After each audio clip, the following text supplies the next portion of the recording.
ఒక్క పథకాన్ని కూడా సరిగ్గా అమలు చేయకుండా కేవలం ప్రగల్భాలతోనే కాలం వెళ్లబుస్తే ప్రభుత్వం పరిస్థితి ఏంటి? ప్రజలు ఏమనుకుంటున్నారు? ఏ స్థాయిలో ప్రజలకు ప్రభుత్వం మీద ఆగ్రహావేశాలు కనిపిస్తున్నాయి? ఏమనుకుంటున్నారు? దీనికి సంబంధించి మనకు మరింత సమాచారం అందించడానికి మా ప్రతినిధులు లివిల్ మనకి హైదరాబాద్ నుంచి లైవ్ లో అందుబాటులో ఉన్నారు.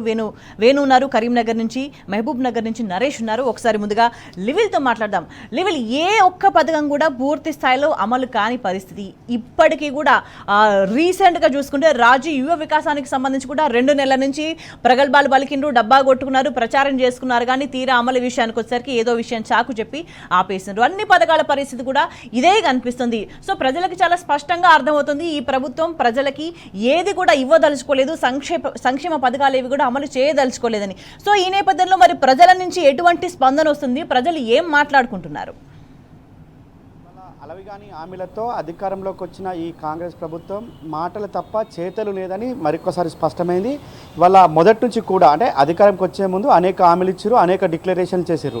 ఏ ఒక్క డిక్లరేషన్ ఇప్పటి వరకు అమలు చేయలేదు. ఏ ఒక్క సంక్షేమ కార్యక్రమాన్ని కూడా ఇప్పటి వరకు పూర్తి స్థాయిలో పేదలకు అందించలేదు. అయితే గత ప్రభుత్వం సంపద పెంచు పేదలకు పంచు అన్న విధంగా నాటి ముఖ్యమంత్రి బీఆర్ఎస్ అధినేత కేసీఆర్ చేస్తే, ఇప్పుడున్న ప్రభుత్వం సంపద పెంచు పంచుకో మనకు మనమే పంచుకో అన్న విధంగా ఈ ప్రభుత్వం వ్యవహరిస్తుంది. ఇవాళ ఎక్కడేం చూసినా ఎవరికేం లేదనేదిగా ఈ ప్రభుత్వం ప్రధానంగా చెప్తున్న పరిస్థితి. ప్రధానంగా గత ప్రభుత్వం బీఆర్ఎస్ ప్రభుత్వం రైతు బంధు పేరు మీద తెలంగాణ రైతాంగానికి ఒక భరోసానిచ్చింది, రైతాంగానికి పెట్టుబడి సాయం ఇచ్చి దేశానికి ఒక రోల్ మోడల్గా రైతాంగాన్ని వ్యవసాయాన్ని తీర్చిదిద్దింది. కానీ ఇవాళ రైతు బంధు గత ప్రభుత్వం 10,000 ఇస్తుంది, మేము అధికారంలోకి వస్తే 15,000 ఇస్తామని చెప్పారు. తీరా చూస్తే అది 12,000కే కటప్ చేశారు. ఆ 12,000 పరిస్థితి కూడా ఇప్పటికి కూడా ఎవరికి అందని పరిస్థితి, ఎవరికేసిరో కూడా చెప్పలేని పరిస్థితి ఇవాళ ప్రభుత్వంలో ఉందంటే, అంటే ప్రభుత్వం ఎంత మేరకు వైఫల్యం చెందింది, ఎంత మేరకు పథకాల హామీలో ఫలితాలు సాధించింది అనడానికి ఇంతకు మించిన నిదర్శనం లేదు. అంతేకాకుండా రైతు రుణమాఫీ కూడా ఇదే విధంగా చేసింది.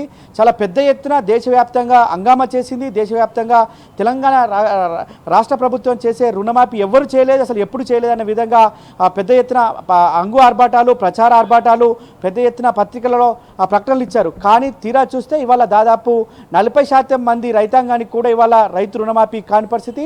ఎక్కడికి వెళ్ళినా ఇవాళ రైతులంతా కూడా ఒకటే చెప్తున్నారు, మాకు రైతు రుణమాఫీ కాలే, రైతు భరోసా లేదు, ఇవాళ రైతాంగానికి కావాల్సిన రైతు సంక్షేమ కార్యక్రమాలు ఏది కూడా అమలు కావట్లేదు. గత బీఆర్ఎస్ ప్రభుత్వంలో రైతు సంక్షేమ కార్యక్రమాలు చేస్తే ఈ ప్రభుత్వం రైతు సంక్షేమం దిశగా మమ్మల్ని తీస్తుంది, చేస్తుంది, ఇవాళ రైతాంగం గోస పెడుతుందని చెప్పేసి కూడా వాళ్ళ గగ్గోలు పెట్టారు. అంతేకాకుండా ఇదే రైతాంగానికి సంబంధించిన మరొక పథకం రైతు బోనస్ అని చెప్పారు. ప్రతి పంటకి క్వింటల్, ఏ పంట పండించినా క్వింటల్కి 500 బోనస్ అని మొదట చెప్పారు. ఆర్భాటాలు చేసారు, దాని ద్వారా ఓట్లు దండుకున్నారు. ఓట్లు దండుకున్న తర్వాత అన్ని పంటలు కాదు కొన్ని పంటలు అన్నారు. తర్వాత తీరా చూస్తే వడ్ని కాదు వడ్లకే అన్నారు. వడ్లకు కూడా ఇప్పుడు చివరికి సన్న వడ్లకే రైతు బోనస్ ఇస్తున్నారు. ఏదైతే బోనస్ ఇస్తున్న 500 కూడా పూర్తి స్థాయిలో ఇవ్వక గత వానాకాలం పంటకు సంబంధించిన బోనసే ఇంకా రైతుల ఖాతాలో జమ కాలే. వాళ్ళ యాసంగి పంటకు ఇంకెప్పుడు ఇస్తారని చెప్పేసి కూడా వాళ్ళ గగ్గోలు పెడుతున్న పరిస్థితి కనిపిస్తుంది.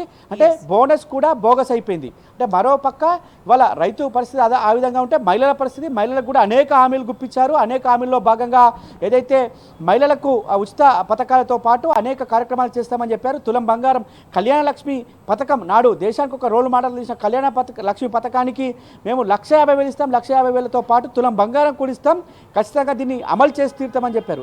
ఇవాళ ఆ ₹1,00,000 దేవుడు ఎరుగు, ఆ తులం బంగారం దేవుడు ఎరుగు ₹1,00,000 కూడా దిక్కులేదు. ఇవాళ పెళ్ళైనాక పిల్లలు పుట్టే వరకు కూడా ఇవాళ కళ్యాణ లక్ష్మి రాని పరిస్థితి. అంటే 18 నెలల పాలనలో పూర్తిగా అస్తవ్యస్తం, అగమ్య గోచరంగా ఈ కాంగ్రెస్ ప్రభుత్వం పాలన కొనసాగుతుంది. ఇచ్చిన హామీ కూడా గాడిలో పెట్టలేని పరిస్థితి. అనేక హామీలు అంటే 6 గ్యారంటీలు, 13 అంశాలు, 420 హామీలతో అధికారంలోకి వచ్చారు. వచ్చిన ఏ ఒక్క హామీ కూడా ఇవాళ అమలుకు నోచుకోలేని పరిస్థితి ఇవాళ రాష్ట్ర ప్రభుత్వం ఉందంటే, అంటే రాష్ట్ర ప్రభుత్వం చెప్పేది ఒకటి చేసేది ఒకటి, చేతలకు చెప్పడానికి పొంతన ఉండదు అన్నదానికి దీనికి ఇంతకు మించి నిదర్శనం లేదని చెప్పేసి కూడా చెప్తున్నారు. 2 లక్షల ఉద్యోగాలని చెప్పారు.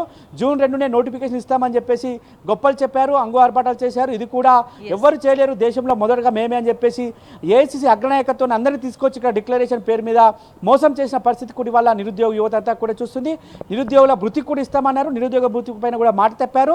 ఇవాళ ఉద్యోగాలు 2 లక్షలు పక్కన పెడితే 2,000 కూడా ఇవ్వలేని పరిస్థితిలో ఈ ప్రభుత్వం ఉంది. వాళ్ళ నిరుద్యోగ భృతి మొత్తమే చెల్లించలేని పరిస్థితిలో ఉంది. ఆడపిల్లలకి సైకిల్ ఇస్తామన్నారు, అది కూడా దిక్కులేదు.